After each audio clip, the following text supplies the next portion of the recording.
सर्व ब्राह्मण कुल भूषण भाई बहनों की यात्रा लेके जैसे मैं वतन में पहुंची, वतन में चारों ही तरफ बहुत सुंदर लाइट की डेकोरेशन थी और उस डेकोरेशन में बाबा खुद बहुत ध्यान से उसे देख रहे थे।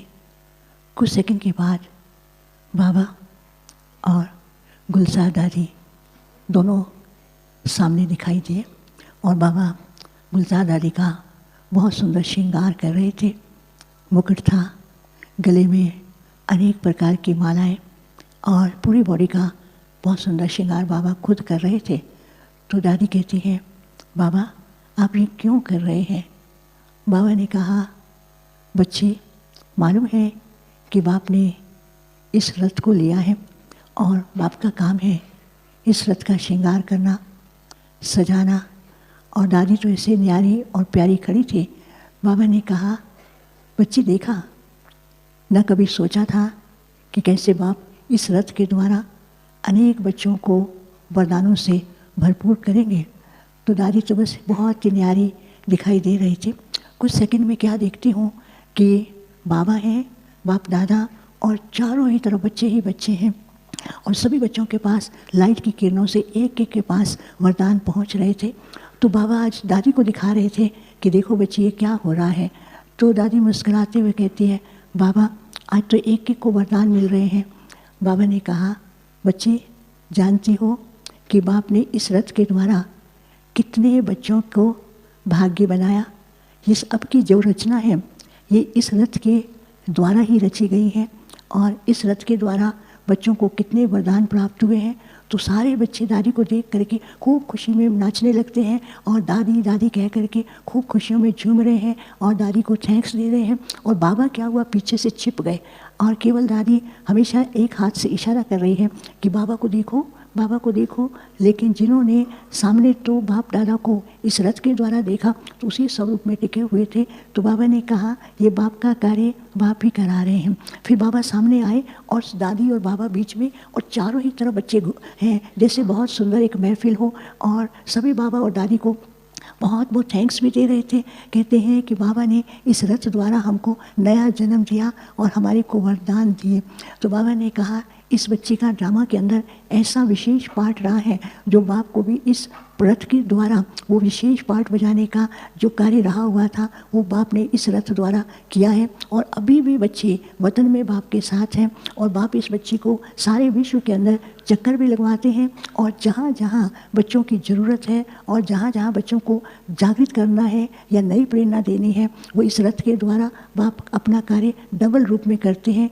जैसे साकार रूप में किया वैसे इस रथ के द्वारा भी बाबा ये कार्य करते हैं। तो इतने में फिर सब एडवांस पार्टी की मम्मा दीदी दादी सब सामने आ गए। तो सब दादी को गले लग कर के बहुत खुशी में झूम रहे हैं। कहते हैं कि बाबा इस रथ के द्वारा भी और साकार रथ के द्वारा भी हम सबको विश्व के कोने कोने में चक्कर लगवाते हैं और वहाँ पर अभी जो कार्य रहा हुआ है उस कार्य को करने के लिए हमें गाइड भी करते हैं और सहयोग भी देते हैं।